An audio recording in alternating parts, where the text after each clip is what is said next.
आता आपल्याला बघायचे की हुक्स काय असतात ते. आता हुक्स म्हणजे काय, तर क्लास कंपोनंट मध्ये जी काही फंक्शनॅलिटी आहे, क्लास कंपोनंट मध्ये जसे आपल्याकडे इथे स्टेट वगैरे होते, तर अशी ही स्टेट फक्त क्लास कंपोनंट मध्येच आहेत, फंक्शन कंपोनंट मध्ये नाही. प्लस अजून खूप साऱ्या गोष्टी असतात जसं की लाईफ सायकल मेथड वगैरे, हे ते जे आता नाही एवढं यूज होत, पण ते सगळं क्लास कंपोनंट मध्ये आहे.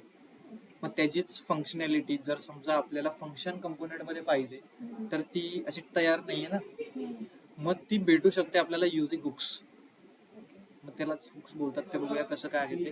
ठीक आहे, स्टार्ट करतो. इथे घेतो एक नवीन फाईल, माय फन स्टेट काहीतरी असं नाव दिलं, .js. ठीक आहे, RFC मेन स्क्रीन वरती क्लास कंपोनंटच्या जागी आता टाकतो माय फंक्शन्स. ओके, माय फन स्टेट आलेला. आता ह्याच्यामध्ये डेटा कसा स्टोअर होतो ते पहिलं तर बघूया. आता डेटा जर मला इथे स्टोअर करायचे, तर मी इथे काय करणार, यूज करणार यूज स्टेट नावाचं हुक. ओके, समजलं त्याला. तर ते कसं असतं, इथे लिहायचं यूज स्टेट, त्याला इम्पोर्ट करायचं, झालं. आता यूज स्टेट मध्ये आता तुला काय, पहिलं तिथे कसं आपण नेम आणि एज स्टोअर केलेलं, तसं मला इथे पण करायचं समजा. मग इथे मी पहिला लिहितो नेम, काय नाव स्टोअर करायचे, मला लिहिलं इथे मी नेम. आता हे स्टोअर केलं, पण हे वापरायचं कसं आणि ह्याला अपडेट कसं करायचं हा प्रश्न आहे आपल्याकडे. तर मग इथे ना जेव्हा आपण असं लिहितो, तर हा रिटर्न करतोय ॲरे. ओके, या ॲरे मध्ये ना दोन गोष्टी असतात, दोनच डेटा असतो, एक 0 इंडेक्स आणि एक 1 इंडेक्सला. पहिल्या इंडेक्सला जे असतं ना, ते हा डेटा वापरण्यासाठी, आणि दुसऱ्या इंडेक्सला जे असतं ना, ते असतं त्या डेटाला अपडेट करण्यासाठी. मग आता ए आहे, एचा यूज काय, नेरळ यूज करणार. बी एक फंक्शन आहे जे अपडेट करायचं काम करणार. जसं मी इथे प्रिंट करायला जरी गेलो, कन्सोल टाईप ऑफ ए, जे एचा टाईप काय, टाईप काय बघूया, कॉन्स्टंट इज नॉट काय, कॉन्स्टंट काय याचा टाईप, स्ट्रिंग, त्याच्यामध्ये स्ट्रिंग स्टोर आहे म्हणून. टाईप ऑफ बी, बी काय, बी काय, फंक्शन आहे. असं आपण त्याचा टाईप चेक केला म्हणजे समजलं तिथे काहीतरी एक्झिस्ट कर. मग आता हे नाव ABCD तर नाही वापरणार ना आपण, व्हॅलिड नाव वापरणार. जसं की मी इथे वापरलं समजा सिटी, आणि इथे फंक्शन असणार, मग त्याचं नाव देतो मी सेट सिटी. आता जर याला मला प्रिंट करायचे, खाली येणार H1 टाकला मी, H2 काय जे काय पाहिजे ते, आणि इथे मी कर्लीमध्ये काय लिहिणार, फक्त कर्लीमध्ये सिटी लिहिला, इथे नेरोळ प्रिंट झालाय. ओके, असं प्रिंट करू शकतो आपण. दुसरा काही डेटा पाहिजे, लगेच इथे येणार constant age, set age equals to use state, default काय एज पाहिजे, 10. खाली आलो, H1 H2 काहीतरी घेतला, याच्यामध्ये एज प्रिंट करायचे, कर्लीमध्ये काय लिहिणार, फक्त एज.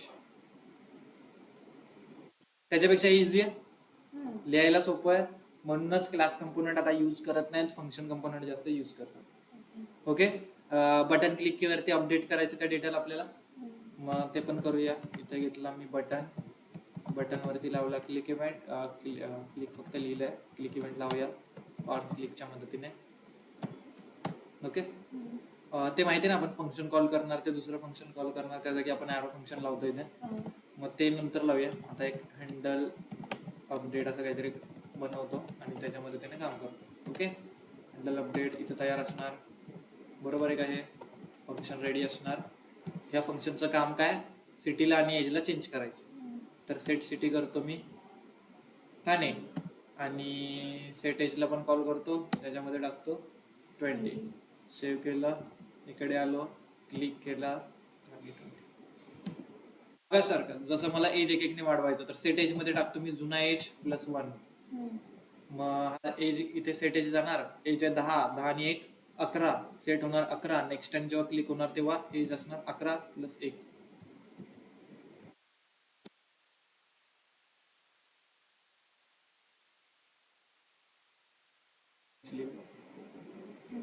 ठीक आहे, रिफ्रेश केलं परत 10 पासून ते होऊन जाईल. काय डाऊट आहे, इझी. आता हे एक वे, दुसरं आपण ते पॅरामीटर्स वगैरे पास करून करत होतो ते तसं करू शकतो. आता जसं मी नावाचं समजा मी कमेंटमध्ये टाकतो, नाव नाही अपडेट करत, नाव मी खाली अपडेट करतो. खाली घेतलं मी दुसरं बटन, एकामध्ये नेलं नेरूळ, ऑन क्लिक लावणार. ऑन क्लिक वरती आता मी डायरेक्टली सेट नेम आहे ना, सेट सिटी, डायरेक्टली सेट सिटीच्या आतमध्ये मी असं नाही पास करू शकत ना नेरूळ. मला काय करायला लागणार, कॉलबॅक मारायला लागणार. असे पण मग किती पण काम इझी करून देत एक नेरूळ वाशी. चला नेरूळ वाशी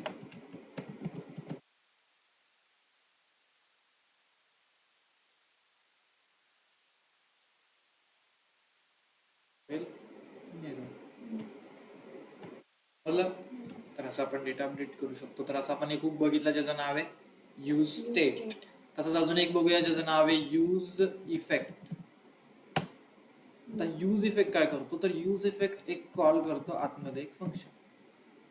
ओके, मग हा फंक्शन काही कोड एक्झिक्यूट करू शकतो. जसं मी मेसेज फक्त पास केला यूज इफेक्ट इज कॉल. तर यूज इफेक्ट कधी कॉल होतं, तर माउंटिंग, अनमाउंटिंग, अपडेटिंग याच्यासारख्या प्रोसेसला. माउंटिंग म्हणजे स्क्रीनवरती जेव्हा काहीतरी शो करतो आपण तेव्हा यूज इफेक्ट कॉल होतो. स्क्रीनवरती काहीतरी आपण अपडेट करतो तेव्हा यूज इफेक्ट कॉल करतो, आणि डिलीट करतो तेव्हा पण यूज इफेक्ट कॉल होतो. आणि बघ इथे कसा कितीतरी वेळा होतो ना कॉल. डेटा अपडेट झाला, कॉल झाला. डेटा अपडेट झाला 6. आता नेरूळ आहे ना, अपडेट होणार आहे का डेटा, नाही, पहिल्यापासून नेरूळ आहे. तर कॉल झाला का, नाही. इथे बघ डेटा अपडेट जेव्हा होणार आहे प्रॉपरली तेव्हाच तो यूज इफेक्ट कॉल होणार आहे.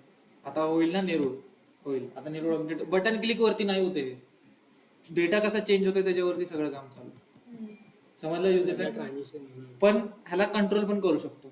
आता समज तुला यूज इफेक्ट प्रत्येक वेळी नाही कॉल करायचा, सुरुवातीला फक्त एकदाच कॉल झाला पाहिजे, तर इथे लावायचा एक अरे, एमटी अरे. एमटी अरे केला तर यूज इफेक्ट फक्त पहिल्यांदा एकदा कॉल होणार, त्याच्यानंतर तो कॉल नाही होणार. का वापरायचा येतात समज तुला आता जसं की एक्झाम्पल साठी, आता ह्या पेज वरती समज मी एपीआयचा डेटा फेच करून दाखवला, कुठून तरी डेटा घेऊन इथे दाखवलाय डेटाबेस मधनं समजा, तर मग तो डेटा ह्या स्क्रीनवरती सगळ्यात पहिला आला पाहिजे ना. त्यानंतर मला बाकीची प्रोसेस करायची. सगळ्यात पहिल्यांदा हे कर आणि नंतर बाकीची प्रोसेस कर. मग ते सगळी प्रोसेस मी यूज इफेक्ट मध्ये टाकतो. जसा क्लास कंपोनंट मधला कन्स्ट्रक्टर सगळ्यात पहिल्यांदा कर, मग ती प्रोसेस मी इथे टाकू शकतो. प्लस एखाद्या वरती डिपेंड आहे कोणती कंडिशन तरी टाकू शकतो. आता समज मला इथे ना यूज इफेक्ट कॉल करायचा आहे, यूज इफेक्ट कॉल करायचा आहे, पण कधी करायचे, फक्त नंबर अपडेट होताना करायचे, हे नाव अपडेट होताना नाही करायचं. तर मी काय करणार, इथे एमटी अरे मध्ये पास करेन तो नंबर म्हणजेच एज. तर हा आता फक्त एज साठी कॉल होणार. हे बघ एकदा झाला, ठीक आहे, परत रिफ्रेश करतो, एकदा झाला. हे बघ हे अपडेट करतोय, नाव अपडेट होतंय, पण यूज इफेक्ट कॉल होतोय का, नाही. होतोय का. जर समज इथे एज लिहायच्या जागी मी लिहिलं सिटी, तर फक्त सिटी साठी चालणार. आता एज साठी नाही चालणार, एज किती पण अपडेट करतो, यूज इफेक्ट नाही कॉल होणार. समज तुझा काय डेटा हे होतोय, मग तुला कोणती रिक्वेस्ट हिट करायची आहे, रिक्वेस्ट दुसरी कुठली हिट झाली पाहिजे, कोणती प्रोसेस रिपीट करायची कोणत्या कंडिशनवर, तेव्हा यूज इफेक्ट आपण वापरतो. समजला. यूज सेट बघितला, यूज इफेक्ट बघितला, अशा हुक्स आहेत.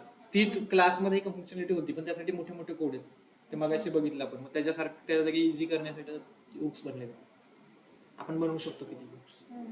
तुला जिथे जिथे रिएक्ट मध्ये यूज वाला जे काय दिसेल ना, ते सगळे हुक्स आहेत. ओके, काय केलं आपण, यूज स्टेट बनवला, ह्याच्या आतमध्ये डिफॉल्ट डेटा स्टोअर केला. त्याला कंट्रोल करण्यासाठी आपल्याला एक रिसिव्ह होतो अरे, अरे मध्ये असतात दोन डेटा बोलू शकतो, 2 इंडेक्सवरती डेटा स्टोअर असतो.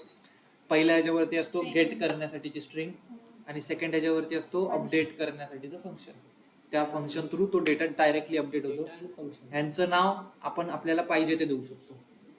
असं नाही की मी सेट आणि हेच लिहिल, ए बी लिहिलं तरी चालेल ना, पण सिक्वेन्स मॅटर करतो. पहिल्यामध्ये गेटचाच पहिली स्ट्रिंगच असणार आणि दुसरा फंक्शन असणार.